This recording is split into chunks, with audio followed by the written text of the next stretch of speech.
Shalom Lekulam.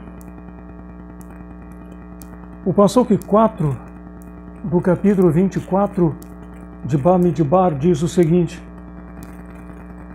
fala aquele que ouviu os ditos de Deus, o que vê a visão do Todo-Poderoso, caindo em êxtase, de olhos abertos. Esse passuque, ele me faz lembrar muito a visão que me tornou religioso, que me trouxe para o caminho da religiosidade. Como eu já falei anteriormente, nasci e cresci em fazenda e me lembro de estar uma certa tarde jogando bola com alguns amigos. Eu ainda era adolescente, quando alguém chutou a bola e ela saiu do campo. Enquanto alguém foi buscar a bola, eu me deitei na grama, olhando para o céu, e tive uma visão de olhos abertos. Vi o céu, o espaço aéreo do Brasil forrado de aviões.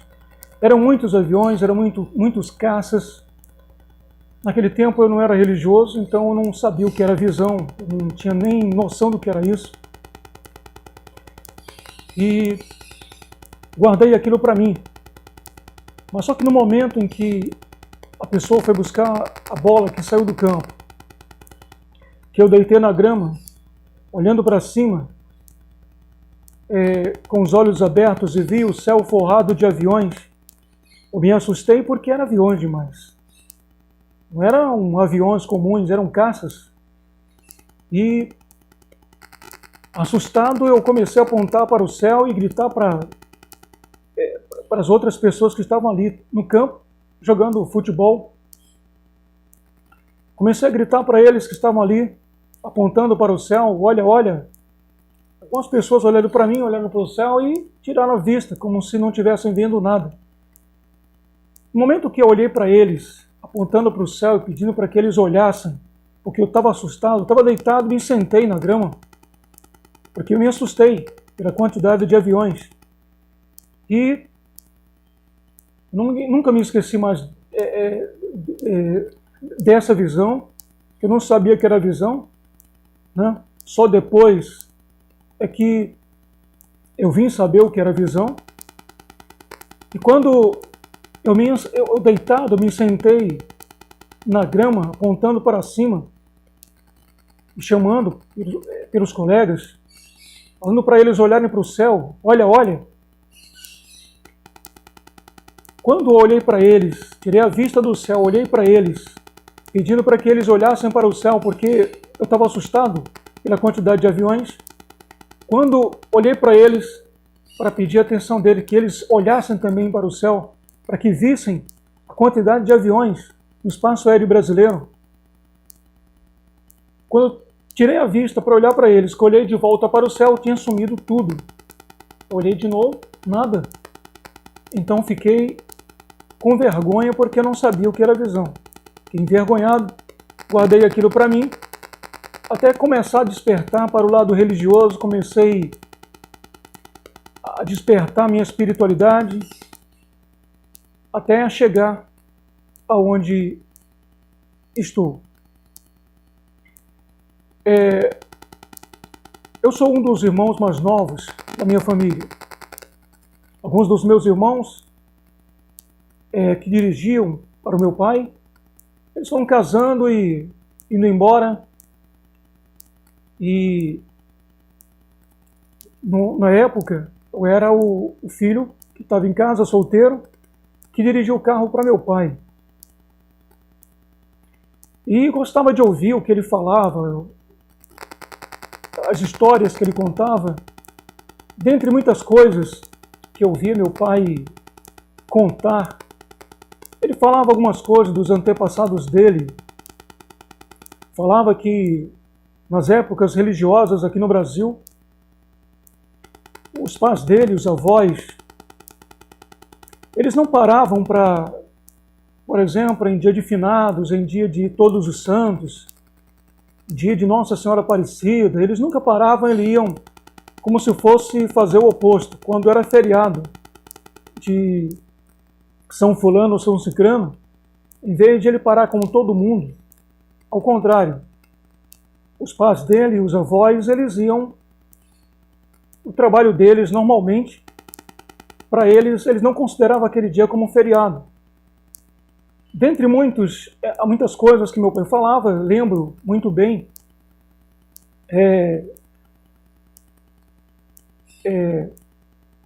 da questão de ele falar que sempre os pais dele ensinaram que as pessoas guardam o domingo, mas o dia que Deus deixou para guardar não foi o domingo, foi o sábado. Ele não falava Shabat, falava sábado. Então ele disse que era o sábado que Deus estabeleceu, foi isso que o pai dele guardou, embora as pessoas guardem o domingo, mas o pai dele sempre orientou e falou que Deus deixou foi o sábado e não o domingo. Minha mãe, como sempre, observava as regras da Kashrut, mesmo não praticando, porque naquele tempo não havia sinagoga, não haviam rabinos disponíveis, mas a minha mãe manteve algumas regras da nossa religião, em questão de alguns pássaros como anões, que a gente com estilingue caçava, e ela dizia que esse animal não podia comer, simplesmente falava que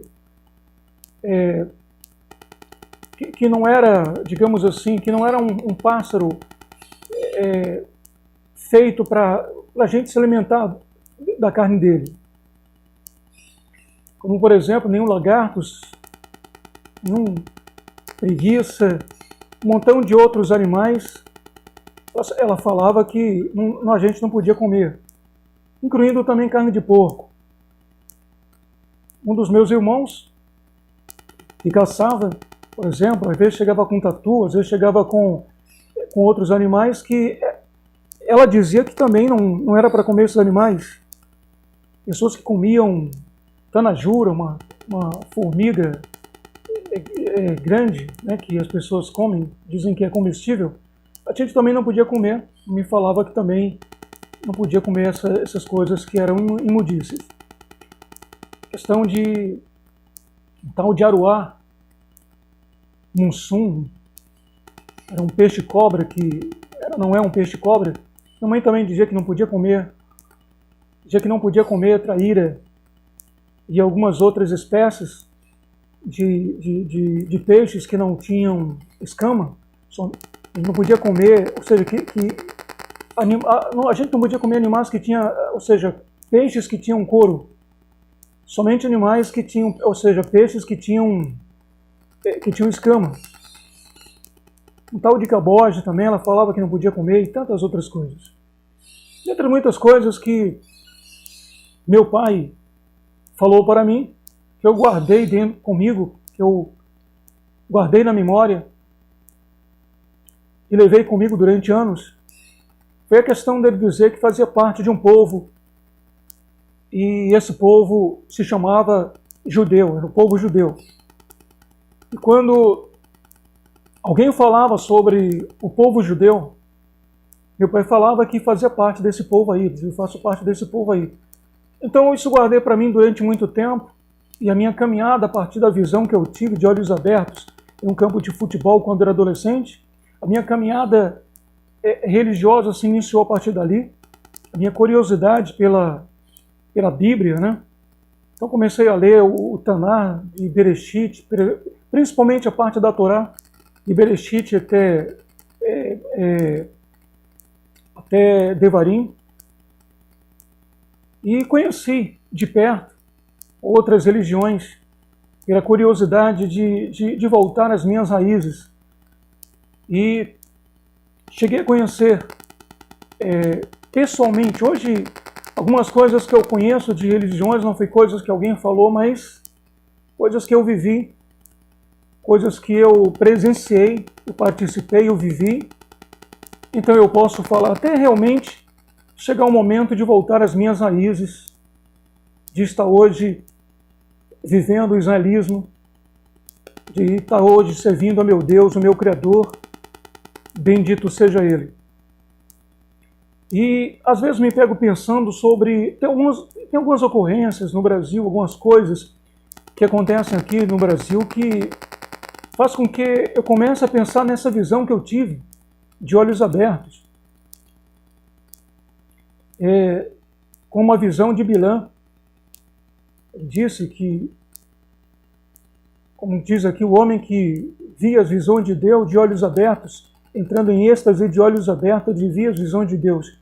Então, não vou dizer que vejo, mas eu vi. Eu vi.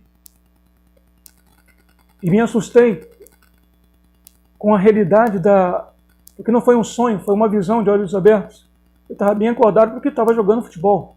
Então estava muito, muito acordado mesmo. E algumas coisas, gente, eu fico pensando, que país invadiria o espaço aéreo do Brasil? Qual país do mundo invadiria o Brasil? Com que país do mundo o Brasil entraria em guerra direta? E algumas coisas que vêm acontecendo, me traz, sabe, me faz lembrar dessa visão que eu tive. Já tenho 53 e não sei se vou morrer sem ver a realização dessa visão, mas tem coisas que acontecem no Brasil que dá a impressão que em breve eu vou estar vendo o cumprimento dessa visão que eu tive. Como o que aconteceu o que está acontecendo com o Brasil, essa perseguição do Brasil contra Israel. O Brasil está perseguindo Israel. Eu acredito que essa é a palavra correta. O Brasil está perseguindo Israel. Não basta o tempo da Dilma de se levantar e caçar os passaportes. E a gente viu o que aconteceu com o Brasil naquele tempo. O Brasil afundou, Dilma sofreu impeachment. Até que ia bem o governo da Dilma, até ela se levantar contra Israel. E agora nós vemos, no atual governo, nós vemos, lamentavelmente, o Brasil se levantando contra Israel. Por que não ficar neutro? A posição do Brasil com relação a guerras foi de neutralidade. O Brasil sempre foi um país neutro, nem apoiando um lado nem outro. Depois da Segunda Guerra Mundial, o Brasil não se envolveu mais em guerra nenhuma. O Brasil se tornou um país neutro com relação aos conflitos mundiais. E nós vemos que, ultimamente, o Brasil ele não está permanecendo como um país neutro, mas ele não está mais, não está nem em cima do muro, ele está claramente pendendo para um lado. E a gente vê o quanto o Brasil tem falado como um embaixador do Brasil em Israel, que falou que não sabia por que o Hamas estava liberando os reféns, já que os reféns serviam como moeda de troca, mais ou menos isso que ele falou.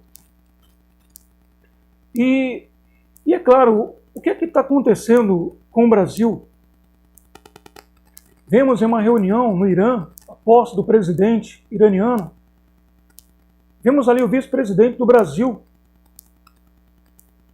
e algumas outras pessoas, algumas outras autoridades do Brasil lá, fazendo parte daquela reunião.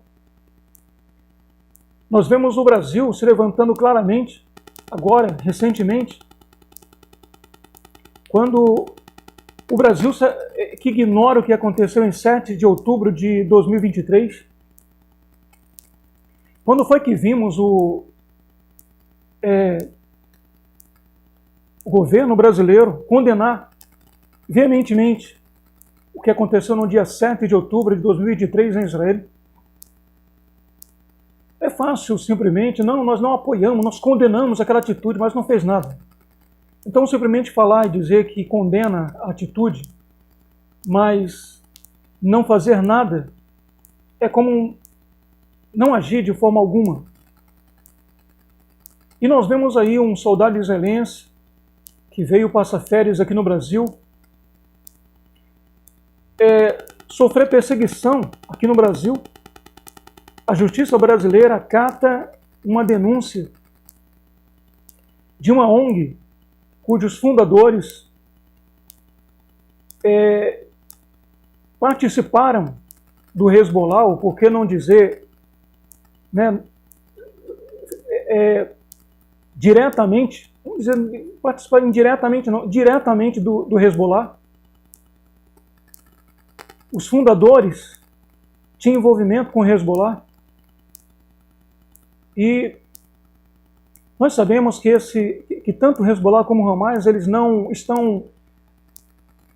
vendo como acontece no norte da Europa, onde o alvo são militares.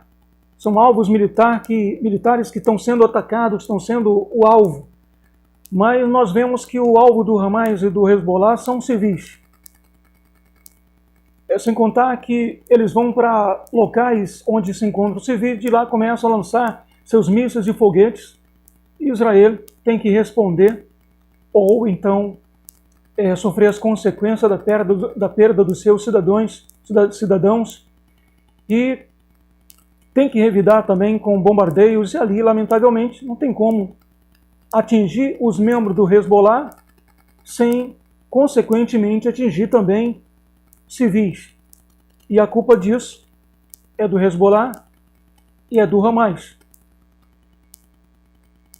Então, soldado israelense vem para o Brasil, tira férias, e de repente a inteligência israelense, ela descobre que a justiça deu ordem à Polícia Federal para que esse soldado ele fosse detido para averiguação, seria interrogado sobre crime de guerras na faixa de Gaza. E por que o Brasil não faz o mesmo quando com pessoas que têm ligação direta com esse grupo, com relação ao que aconteceu em 7 de outubro de 2023? E de repente, nós vemos ali, lamentavelmente, crianças queimadas no fogo, crianças degoladas, crianças penduradas pelo pescoço, e o Brasil ignora isso. Não vou nem falar os adultos, vamos falar as crianças. Por que quando eles invadiram, eles não atacaram postos militares? Até alguns soldados, poucos soldados que estavam ali, foram surpreendidos pelo Hamas, mas eles não eram alvo. Eles foram alvo porque estavam, naquele momento, naquele local, e não estavam de prontidão, como era para estar. E, lamentavelmente, alguns soldados foram surpreendidos, inclusive o soldado da IDF que veio ao Brasil tirar férias, ele foi um deles que sobreviveu, ele foi um sobrevivente.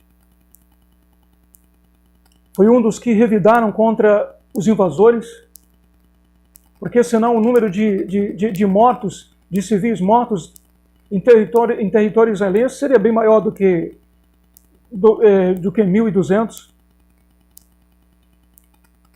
E por que o Brasil ignora o que aconteceu em 7 de outubro de 2023? Quando Israel para os bombardeios na faixa de Gaza, começa os lançamentos de foguete. Vai para quando?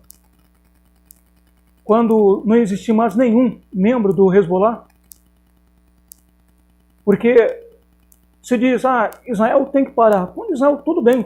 Observem que quando Israel para os bombardeios, eles começam a lançar foguetes. Eles poderiam se conscientizar de quando, aquele momento que Israel para de bombardear, era um momento que eles deveriam também parar.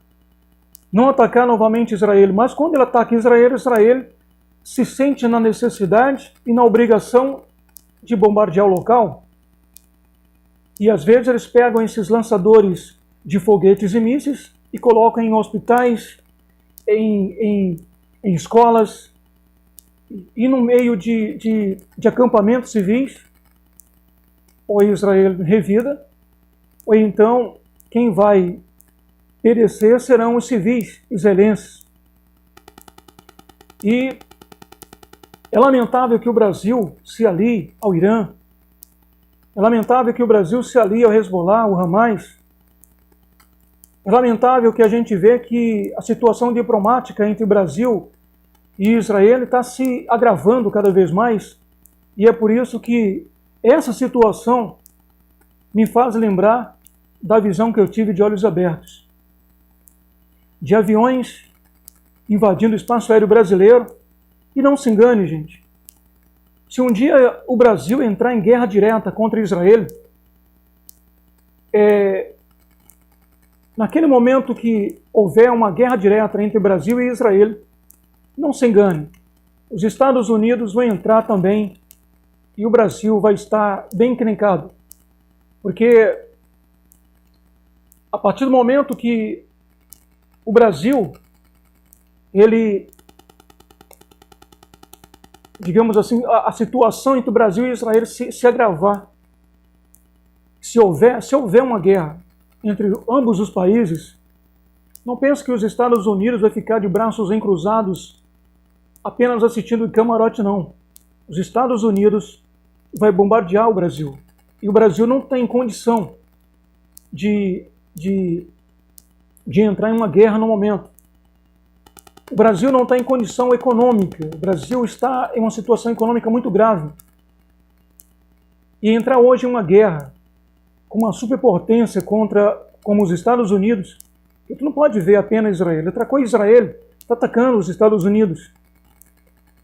Se tu leva Israel para uma guerra, tu está atraindo os Estados Unidos. Se tu atrair os Estados Unidos para uma guerra, tu está atraindo a OTAN. Então, Brasil, é hora de acordar. É hora de cuidar da própria vida. É hora de cuidar, de deixar a vida dos outros. É hora de cuidar da própria vida, de cuidar da situação econômica gravíssima que se encontra o Brasil. Situação grave, economicamente falando, que vai se agravar cada vez mais. No mínimo, o que esperamos daqui para frente, com a posse de Donald Trump, é as sanções, entendeu? Sanções por parte de quem? Dos Estados Unidos. Por quê? Porque o nosso querido Brasil está, lamentavelmente, apoiando inimigos declarados dos Estados Unidos. E o que nós esperamos daqui para frente, gente, é que a situação do Brasil piore. Por que piorar?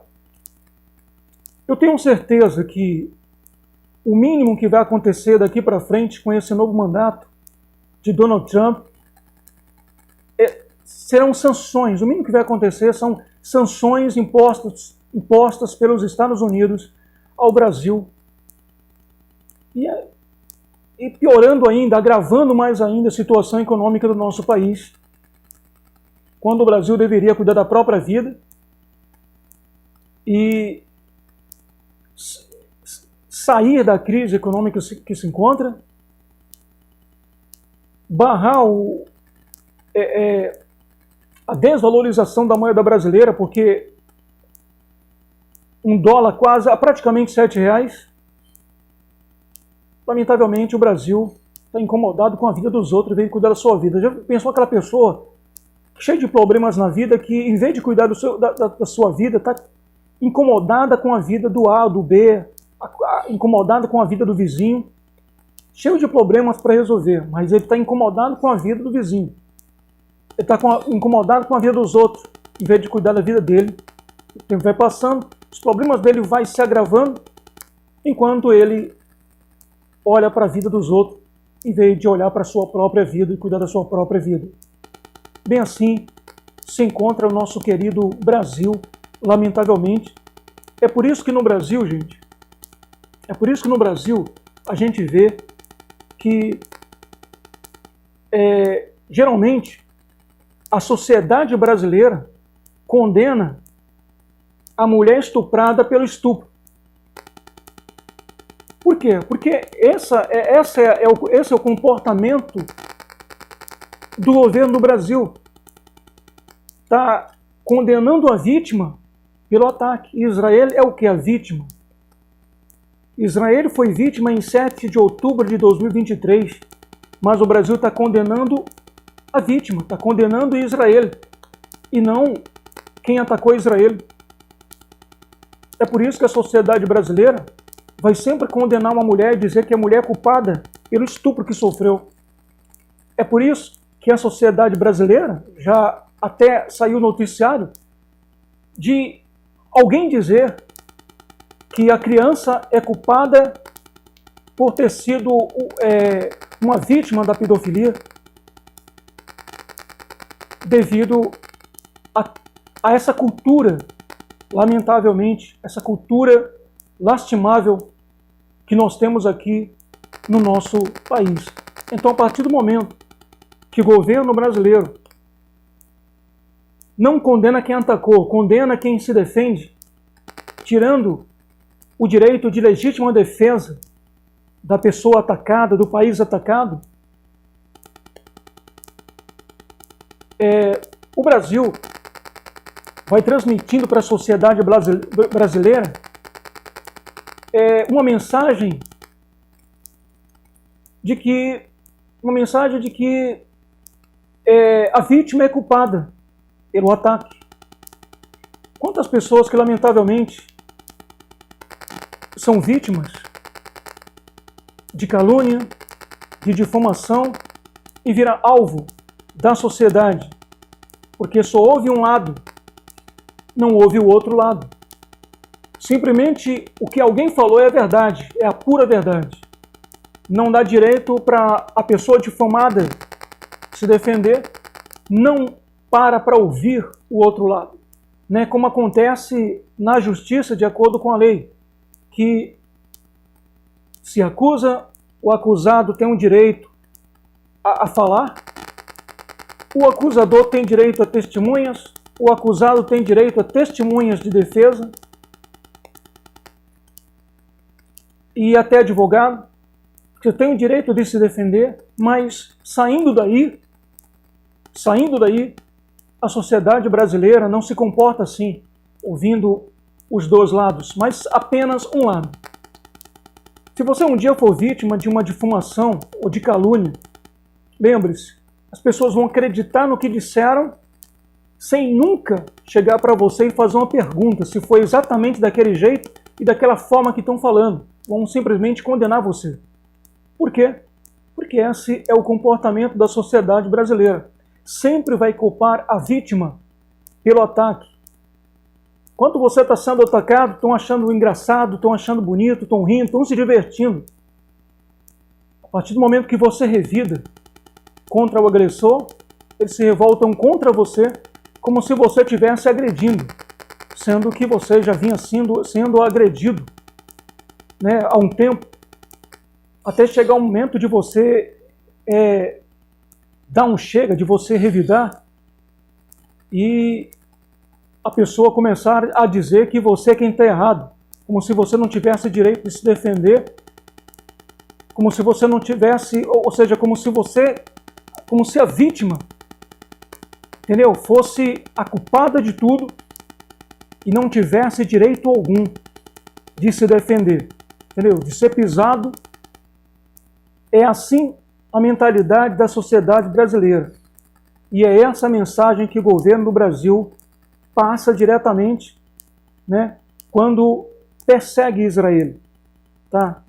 Não pode Israel fazer nada, que tudo é culpa de Israel. Tá claro que o Irã quer varrer Israel do mapa. Esses grupos que atacaram Israel querem varrer Israel do mapa.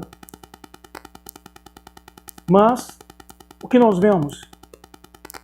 O Brasil apoiando esses grupos. Se o Brasil apoia o Irã e esses grupos, o Brasil está apoiando realmente a ideologia de varrer Israel do mapa.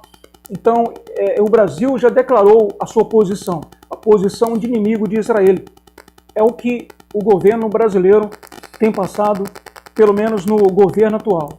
Então, o que nós esperamos é de pelo menos sanções dos Estados Unidos contra o Brasil, lamentavelmente, devido ao que está acontecendo. E, graças a Deus, a inteligência funcionou e o soldado israelense foi retirado do Brasil às pressas para a Argentina e depois voltou para Israel sem ter sido detido, até mesmo preso por crimes de guerra que Israel não cometeu. Israel tem que se defender, está se defendendo, precisa se defender e continuará se defendendo, né? Então, que Deus abençoe grandemente a sua vida e que possamos, então, apertar o cinto e não esperar coisas boas daqui para frente.